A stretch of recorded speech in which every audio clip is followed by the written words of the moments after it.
পুনর্বাসনের বিষয়ে ভারত যে শেষ পর্যন্ত তার সর্বোচ্চ করণীয়টা করে যাবে সে কথা আমি শুরু থেকেই বলে আসছি, নিশ্চয়ই দর্শক আপনাদের অনেকেরই মনে থাকার কথা।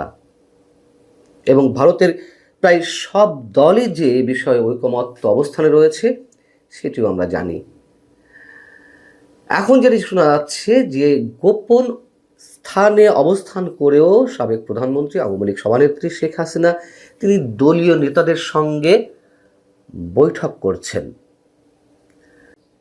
শেখ হাসিনা তার দলীয় নেতাকর্মীদের উদ্দেশ্যে অডিও বার্তা দিয়ে আসছিলেন, অনলাইন বৈঠকগুলোতে নিয়মিত অংশ নিচ্ছিলেন এবং যেগুলোর কোনো কিছুই ডক্টর ইউনূস সরকার ঘোরতর আপত্তি জানিয়ে এলো তাতে কোনো প্রকার কর্ণপাত করেনি ভারত সরকার। এবং সবসময় ভারতের পররাষ্ট্র মন্ত্রণালয় কিংবা দায়িত্বশীল বিভিন্ন পর্যায় থেকে এগুলো ক্ষেত্রে বলা হয়েছে যে কারোর বাক স্বাধীনতায় বাধ সাধে না ভারত। এমনকি বিবিসিতে দিল্লিতে এবং কলকাতায় অফিস ভাড়া করে দলীয় কার্যক্রম পরিচালনা করছে সেখানে অবস্থানরত আওয়ামী লীগ নেতারা, এমন একটি প্রতিবেদনও তো প্রকাশিত হলো, যদিও সেটি অস্বীকার করেছে ভারতের পররাষ্ট্র মন্ত্রণালয়। তো এতদিন বিভিন্ন অডিও বার্তায় কিংবা অনলাইন বৈঠকগুলোতে শেখ হাসিনা তার বক্তব্য প্রচার করে এলো বা তার নির্দেশনা বিভিন্ন বিষয় দিয়ে এলো, আমরা হঠাৎ করে দেখলাম তিনটি আন্তর্জাতিক বার্তা সংস্থা বা গণমাধ্যম, যেমন রয়টার্স, CNN সহ 3টি গণমাধ্যমে তার সাক্ষাৎকার প্রচারিত হলো একযোগে। এটি তো আর ভারত সরকারের অনুমতি ছাড়া সম্ভব নয় নিঃসন্দেহে। যাই হোক, এখন তিনি নিয়মিত ভারতের বিভিন্ন গণমাধ্যমকে অনলাইনে সাক্ষাৎকার দিয়ে যাচ্ছেন এবং সেগুলো প্রকাশিত হচ্ছে। এর মধ্য দিয়ে আমরা শুনলাম যে গত 23শে জানুয়ারি একটি সংবাদ সম্মেলনে তার ভার্চুয়াল উপস্থিতি, তার বক্তব্য শোনানো হলো। তারপর শোনা যাচ্ছিল যে তিনি ভিডিও কলে আসবেন এবং যে কোনো সময় ভিডিও কলে যুক্ত হতে পারেন।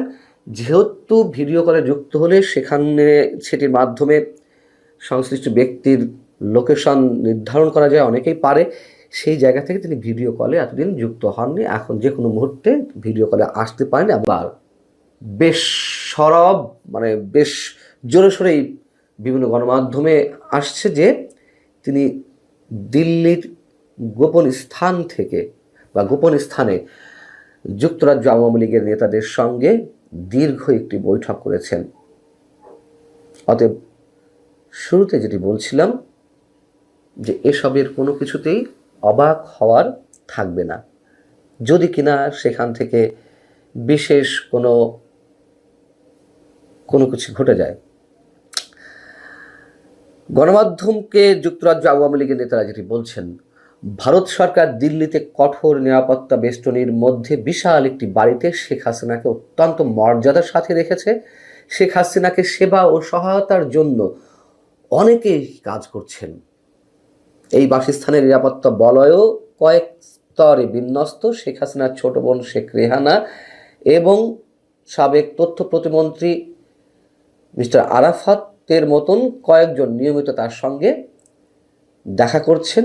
এমনকি মাঝে মধ্যে তার ছোট বোন শেখ রেহানাও সেই গোপন স্থানে, তার থাকার স্থানটিতে একসাথেই অবস্থান করেন। যেই বিষয়গুলো গণমাধ্যমে এসেছে সেখান থেকে জানা যাচ্ছে যে লন্ডন থেকে যাওয়া যুক্তরাজ্য আওয়ামী লীগের 5 নেতা 21শে জানুয়ারি শেখ হাসিনার সঙ্গে দীর্ঘ এই বৈঠকটি করেন। কড়া নিরাপত্তা বেষ্টনী পার করে নিরাপত্তা বাহিনীর সদস্যরা শেখ হাসিনার থাকার স্থানটিতে তাদেরকে নিয়ে যান এবং মোবাইল ফোন বা অন্যান্য কোনো সামগ্রী নিয়ে যাওয়ার অনুমতি দেওয়া হয়নি। শেখ হাসিনার সঙ্গে যারা সাক্ষাৎ করেছেন তাদের একজন গণমাধ্যমকে বলছেন যে কঠোর নিরাপত্তা ব্যবস্থার মধ্য দিয়ে সাক্ষাৎটি অনুষ্ঠিত হয়।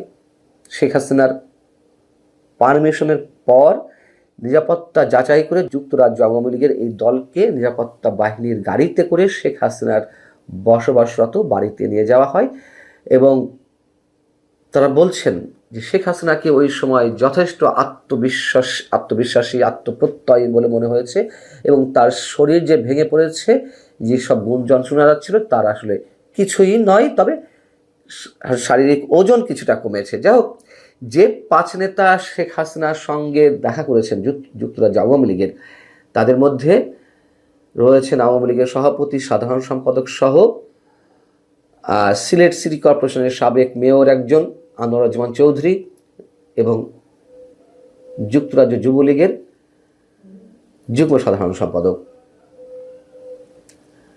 এবং ভারতে 1 সপ্তাহ যুক্তরাজ্য আওয়ামী লীগের এই 5 নেতা অবস্থান করে 26শে জানুয়ারি তারা লন্ডন ফিরে গেছেন।